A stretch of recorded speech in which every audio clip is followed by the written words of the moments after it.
How's it going today, YouTube? It's JoedaFlamin here, and I'm here to bring you guys a quick update that I wanted to do with you guys personally. Also wanted to give a couple of shout-outs to, a bunch of people that I've been fortunate with to be in the draft league community and all that stuff.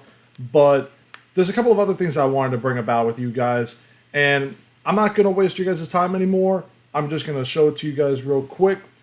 First and foremost, I do have this display capture right here for you guys, so you guys can see this real quick. I moved my webcam down. This is my podcast. I do have a podcast. As you guys know, the Atlanta Talonflames are based off of the Atlanta Falcons. I'm a diehard Atlanta Falcons fan. You guys can see it on my wall. I got a Falcons clock. I got a Falcons thing of Tony Gonzalez, Rowdy White, and Matt Ryan from the 2012 season right there. I got my license plate. I got one of those poster thingamajigs. It's like a banner in a sense or something like that. Got my lanyard, my keychain that, my dog Marco that you guys have seen a bunch of times. He's ripped it a couple of times. Phone cases, all that stuff. Diehard Falcons fan. That's why the Talonflames are based off of them. And that's why you also see it in the intro video that Dr. Thumping made for me. So I want to thank you guys for that. You guys have given me all kinds of support with that. But this is my Falcons podcast. So I do this with my bud Tyler Vining. We do this for Downtown Sports Network. And, we're on Apple Podcasts, Spreaker, Spotify, iHeart, Google. So I'm actually doing this for Draft League community, but I'm also doing this personally. If you guys in the Draft League community, if you're a fan of any of the NFL teams, this is an open invite. I want you guys to come and join Tyler and I one day on the podcast. So that's first and foremost. Because I want you guys to be a part of it. I want you guys to have fun with me. I want to talk football with you guys. And I just want to build better relationships because I feel like I've messed up a couple of times here and there.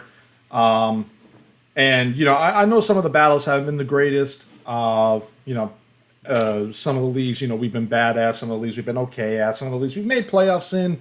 But at the end of the day, I'm just here to have fun. And the fact that I'm doing this with all you guys, so gonna thank guys like Matt O'Shea. I'm gonna thank guys like JV, Shay, Lieutenant, JB, Dr. Thumping, Pseudo, all you guys. Hell, even Womble and Gert and Baker, all you guys. You guys have been so instrumental in this channel, and I can't thank you guys enough because you've given me a chance to join YouTube. You've given me a chance to have fun. You've given me a chance to make videos. And I'm just grateful for it. I mean, look at it. I'm up to 77 subscribers as of this video recording. Pretty please, let's get to 100 so I can be an idiot. Although, spoiler alert, I'm already an idiot. So it'll just make me a little bit bigger of an idiot. The second thing that I want to bring up to you guys getting out of this is we're sponsored now, guys. We are sponsored. The question is, who are we sponsored by? I will pull it up for you guys. Boom!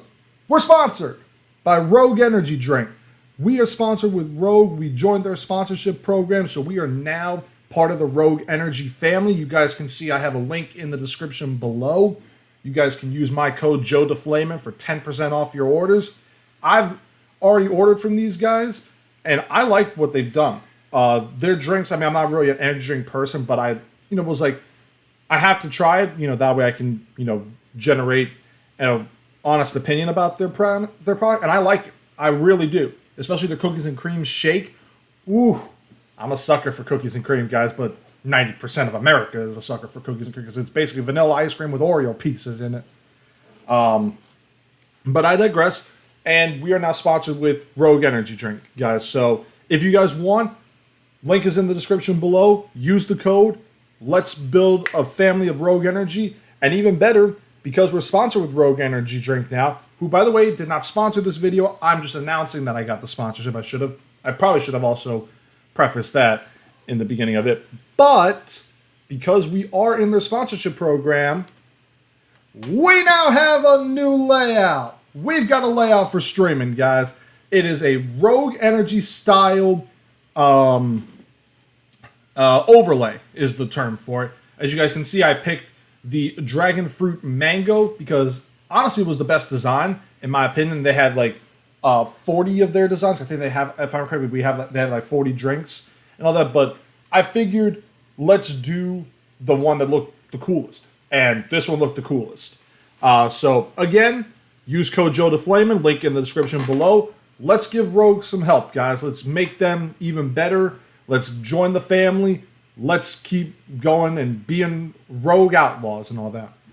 And that was very cringe, as the way I just said it. I gotta look up their sponsor, the slogan. That'd be a good thing for them. But the main thing with this, guys, is, as you guys remember, I was in the Players Cup 4, and I wanted to see what I got for the final placement with you guys. I wanted to do it to you and show you guys why I did the team that I did and what the goal was for it. So let's go to online competitions real quick. It'll check the status. Competition, it was ended. Battle team unlocked. Check the final and previous competition results. Official competitions. 3,602. Guys, this is arguably my greatest achievement to date. I was the 3,602nd player in the world in this Players Cup 4. I'm speechless, you guys. And just for the heck of it, I got the Pro Controller, so I'm going to take a screenshot of this because that was incredible. But the goal of this team was, I'm not really into VGC all that much. I'm still learning VGC. I'm learning, like the strategies and the double battle. I mean, I've done double battles in the past before, and it was fun. Like the spread moves that come out. I think it said there's like a 50% decrease because of the spread move power and whatnot. But the end result was I wanted to have fun with this team, and this team was way more effective than I thought it was going to be. I ran through it in simulations and practices, and it was astonishing. I was 4-0ing and 3-0ing people up the wazoo. Now, the standard thing was we were running into, like Tornadus with Taunt, or Whimsicott with Taunt, or Grimmsnarl with Taunt, or Tailwind. And Tailwind was all over this place. Tailwind plus Kyogre and Rain is basically a choice specs. And I'm sure some of them had choice specs with it. So they could just water spout up a rainstorm and a maelstrom of cyclonian water. And wow, I'm bad at this. But that is the team, and I'm going to go into the box real quick so I can show you guys what I did with the team. So we're going to go to the box real quick, and we're going to check the summary of these guys.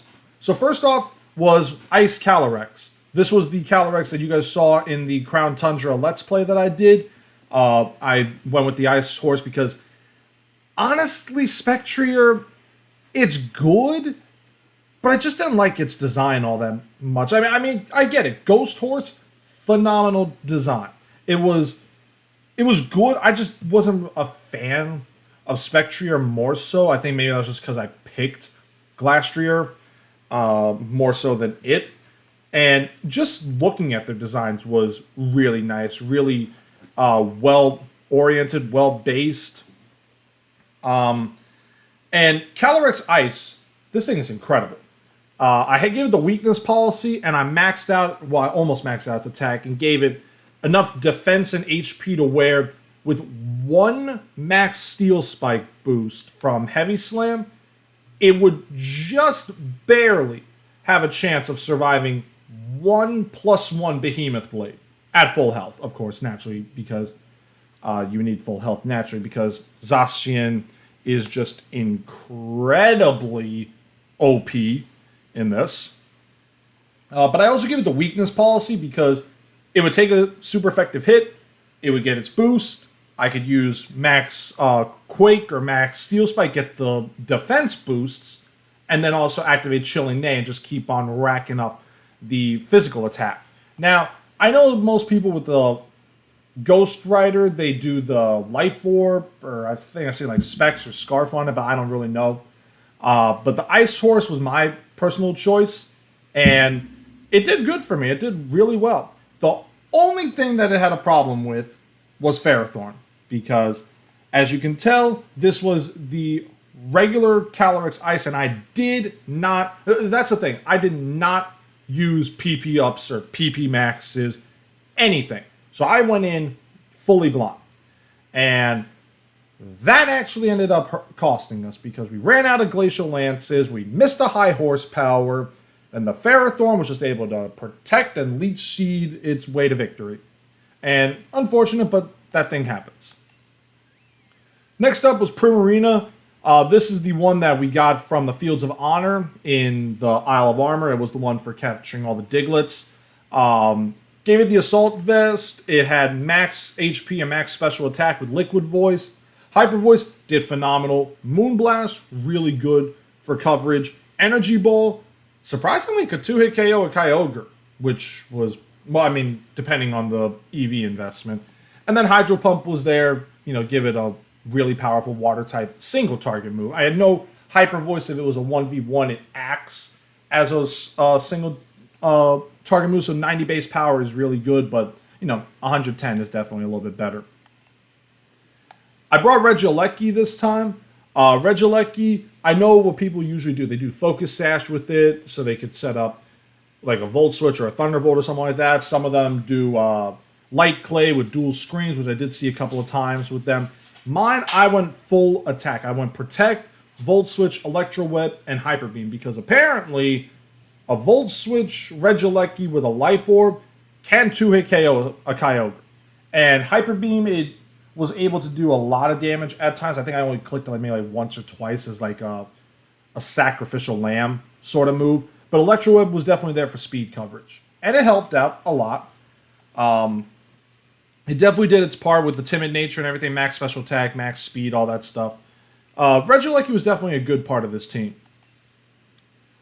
This was probably one of the two MVPs if I had to make a honest prediction. I did Rapid Strike Urshifu. Now, Single Strike was all over the place. And I went Rapid Strike because of two reasons. Reason number one, 3 hits from Searching Strikes is apparently a roll to KO Incineroar because of the critical hits. And 2, it can take out, well, I don't think it can take out a Mimikyu, but it can break the disguise, whereas Wicked Blow just breaks the disguise. So getting extra damage with that was definitely beneficial. It had the Focus Sash on it.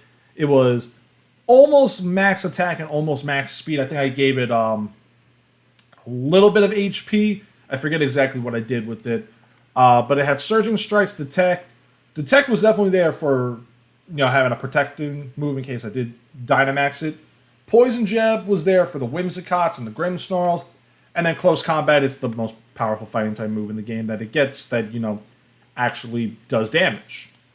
And yeah, Urshifu was definitely a really good Pokemon for this. Marowak was honestly I don't want to say it was my weakest one, but it was kind of the weakest one for one reason and one reason only. Its ability. I didn't have time to, and I think it's in Pokemon Home. I got to double check on that one. But I think I had a Alola Marowak there that had Lightning Rod, and that was the key. In simulations, the Lightning Rod was incredible. Now, granted, it did somehow, I don't get how it redirected my partner Regieleki's electronic moves, but I gotta look up Lightning Rod's data for that. But by having this out with, like, say, Primarina, somebody tried to use Max Lightning on it, it got the Max Lightning, and Primarina had a chance of, attacking and getting extra damage rolls. But it did have Poltergeist, Fire Punch, Low Kick, and Boomerang. Low Kick was there for fighting coverage, and also, surprisingly, did a lot of damage on a lot of good mons. Boomerang, definite 2-hit KO on a lot of mons. Fire Punch was there, and Poltergeist, that move is just so broken. Especially with a thick club on this thing. That thing is just so broken. But I did have to be careful sometimes because sometimes my opponent did proc a Policy, or they procced a Berry, and I couldn't use Poltergeist, so thankfully I had the other moves. And here is the real MVP. Porygon 2. Now, as you can see, this Porygon 2 was the one that we all got as the gift Porygon 2. So it was definitely the best one to use. I maxed out, I mean, it was already maxed out on HP and defense with the sassy nature as we got, when it was there. And it came with its standard set: Recover, Trick Room, Ice Beam, and Thunderbolt. And it definitely helped. I mean, if you guys watched the stream when I did the battles, the very, very last battle, it was Raikou, it was P2. Now, I thought Raikou got Volt Absorb as its hidden ability. And I guess it did or it didn't. I gotta double check that real quick. Hold on one second. Raikou pulled up. Volt Absorb was its hidden ability in Gens 5 and 6. Oh, okay. So I did have So going into it, I thought I had Volt Absorb in the last game. So I'm clicking Ice Beams, and I'm like, okay, I've got limited Ice Beams. So, and also I was paralyzed too. So I'm using Ice Beam. He's using Eerie Impulse, of all things. Didn't really expect that move. But he was using Eerie Impulse. So I'm using an Ice Beam, and now that I'm just noticing I could have used Thunderbolt, at -6 special attack. And the fact of the matter is, the last Ice Beam I used ended up freezing his Raikou, and the dude quit. That's an unfortunate thing. I don't really like it when people, forfeit the game or cancel the battle or whatnot. I'm fine with taking the win, but it's almost like the timer in a sense, if you know what I mean. It just diminishes the game. But Porygon 2 did hell of work. I mean, if you see on my Twitter, which is also a link in the description below, I do have a clip on it. It froze a G-Max Urshifu and a Spectrier in the same battle. It was incredible. So yeah, that was the team that I brought for the PC4. It was a good team. It definitely put in work, and I'm proud of it. And I thank you guys for being able to join me on the stream with that. I also want to thank Pokemon for allowing me to compete in the PC4, especially for somebody who's not good at VGC, but is trying to learn the format, trying to get better at it. But that's going to be the end of this little brief update, guys. Again, thank you to Rogue for allowing us to join the Rogue family and be sponsored by them. Use code JoedaFlamin for 10% off your order. Link is in the description below. Follow me on Twitter, and let's try to get to 100, guys, so I can be more kooky is a good word. I don't know. Just let's get to 100. Let's do that. Let's get to 100 subs, and then we'll see what happens as that goes. Thank you guys so much for joining me. Thank you to Rogue. Thank you to Pokemon. Thank you to everyone in Draft League that I've ever been blessed to battle and make relationships with. And I will see you guys on the next episode. Flamin' out.